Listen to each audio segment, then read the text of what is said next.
Unang-una po, kailangan pakuluan muna natin ang talong ni Carlo. Ang talong pala. Para lumambot po ito. At habang pinapakuluan natin yung talong, i-ready na natin yung iba pang mga pangsahog. Kagaya ng onion leaves, at saka malunggay. Ayan, piliin natin yung maraming dahon at saka yung fresh.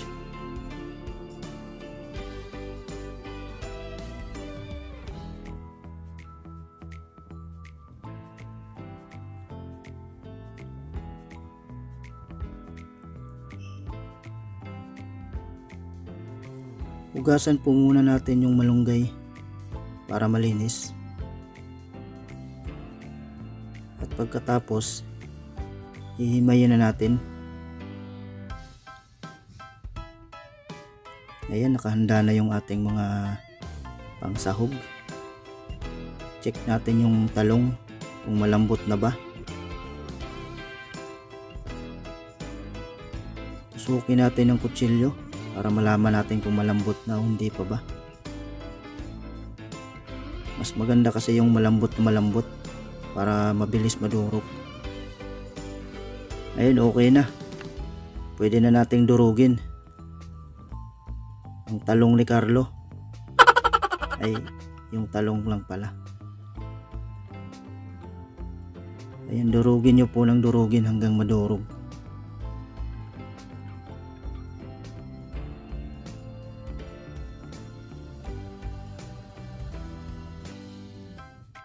Ouch, ang sakit palang madurog yung talong.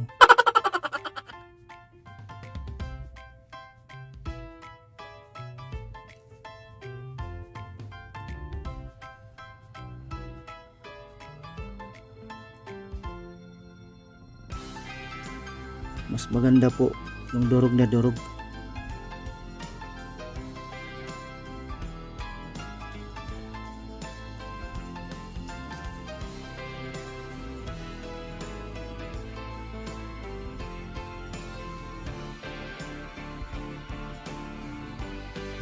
Ayan, pag durog na, pwede na natin ilagay yung mga ricado, gaya ng itlog.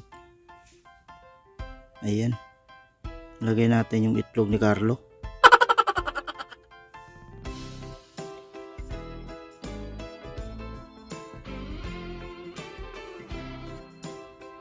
Apat na itlog.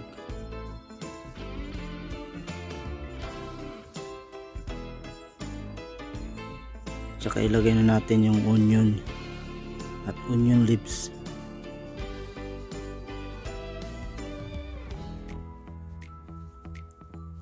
Halo-halo na lahat.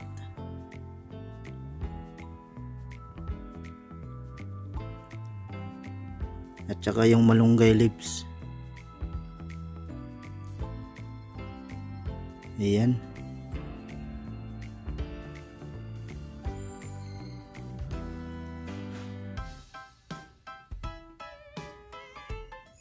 Pag nalagay nyo na lahat, haluin nyo. Ayan, haluin ng haluin. I-mix natin.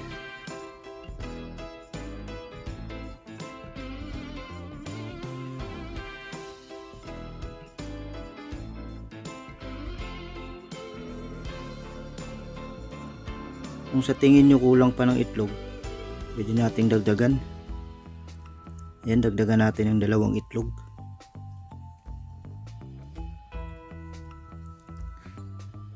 Tapos ayan, batilin nyo ng batilin ang itlog ni Carlo.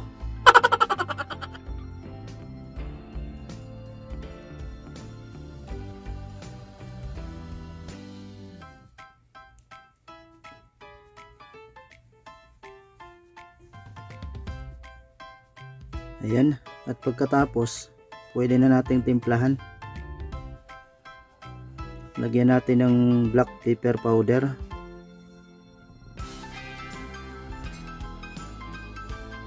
At saka bitchin. Choice lang po yung bitchin ha. Kung ayaw nyo maglagay, okay lang po.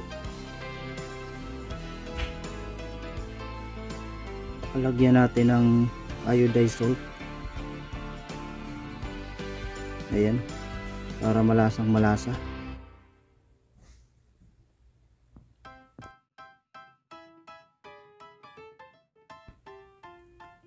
Ayan, syempre hindi mawawala yung pangmalakasan natin, yung flour powder. Ayan, 2 kutsara ilagay natin. Ito yung pinaka importante para mabuo yung lulutuin natin na ukoy. Tapos haluin natin ng haluin para ma-mix lahat, magpantay yung lasa.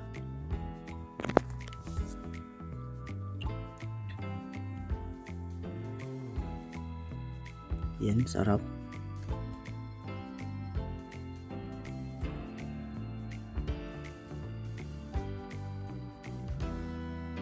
Mas masarap siguro to kung may tahong ni Carla.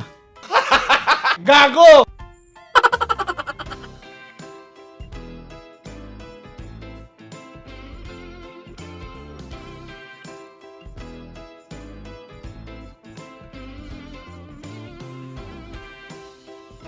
Pag natapos na nating haluin guys, pwede na nating iprito. Mag-init na tayo ng mantika sa kawali.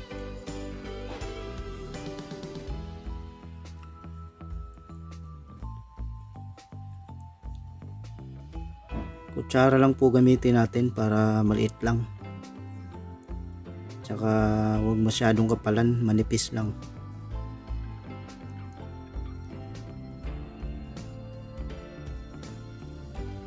Ayan, ganyan po.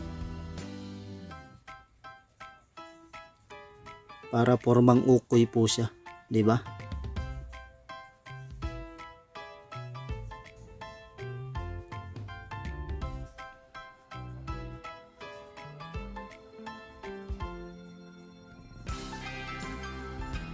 Konting trivia lang po tayo. Alam nyo ba na sa Bisaya yung ukoy ay ukoy-ukoy? Tagalog, naninilip.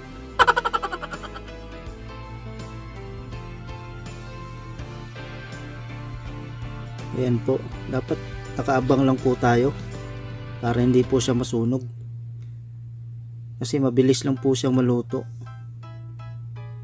Parang nagpiprito ka lang din ng itlog.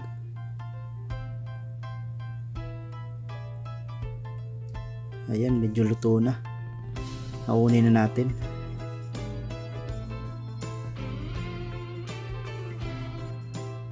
Ayan, 'di ba? Formang ukoy siya, guys.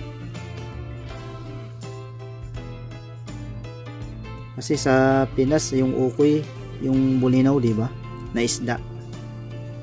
Ito naman talong yung ginamit ko at saka malunggay. Same process lang sa pagluto ng ukoy. Anong pwedeng itawag dito, guys?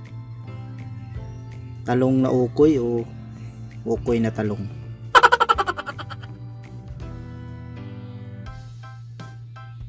Ayan, pabalik-balik lang guys hanggang sa maubos.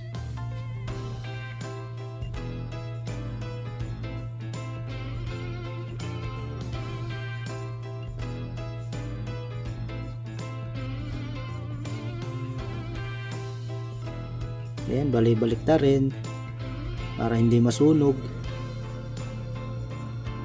Ganyan lang kasimple, di ba?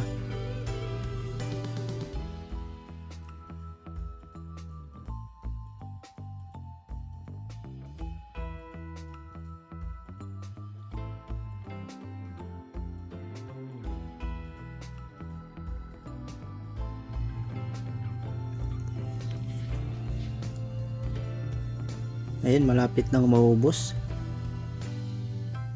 Konting trivia ulit tayo, guys. Alam niyo ba na pag kumain kayo ng talong ay mabubusog kayo? O ngayon, alam niyo na.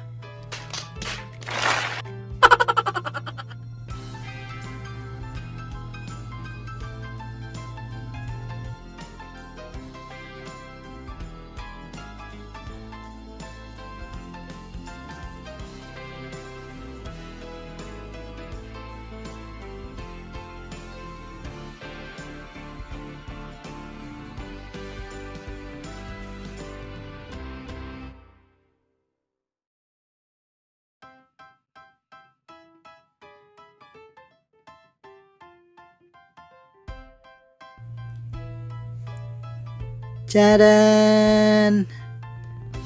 Ayan, luto na lahat guys. O, tingnan nyo. Sarap, di ba? Parang hamburger lang. Pwede nyo rin to ipalaman sa tinapay kung gusto nyo. Nakakatakam. Mamaya, lalantakan kita.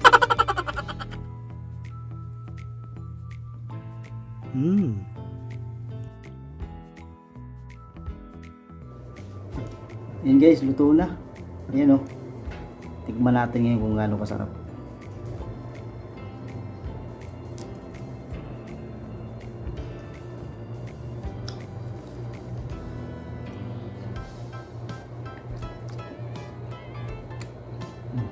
Sarap. Tara guys, kain tayo.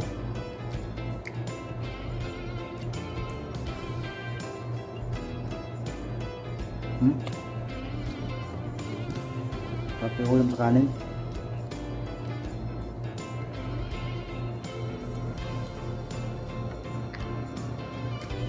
Bago pa lang kayo sa akin channel, huwag kalimutang mag-subscribe at hit ang notification bell para lagi kayong updated sa aking mga videos.